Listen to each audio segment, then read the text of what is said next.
sa baba, ma-relieve. Okay? Tapos, yun.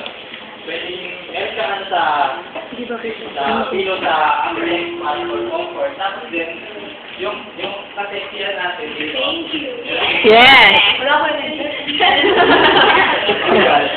Kasiksikan. Para hindi na ano, mataas ba?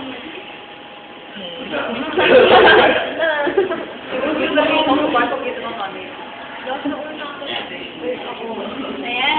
Baba? Baba. Demanding ang pasyente.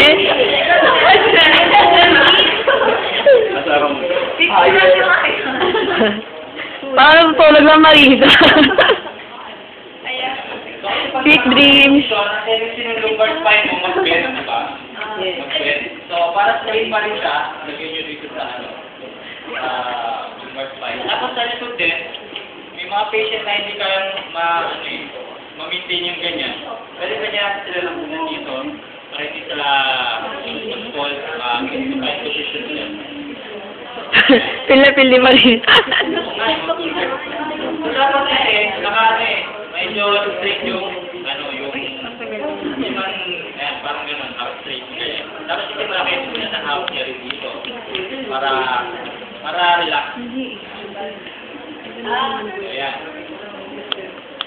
Kung makapansin nyo, anong part dito yung yung nasa pressure? Sa hips. Nasa hip ka shoulder.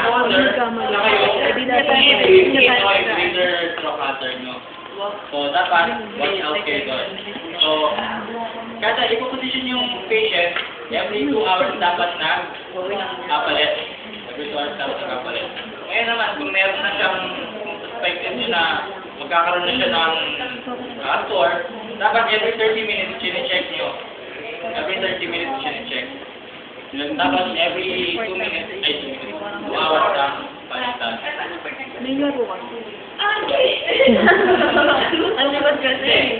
Ganito pag check siya, pwede ganito eh. Kanya, supine, di ba? Supine. Tapos, sideline to one side.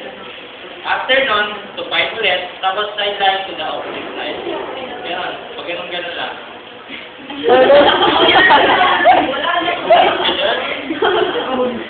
Next, prone.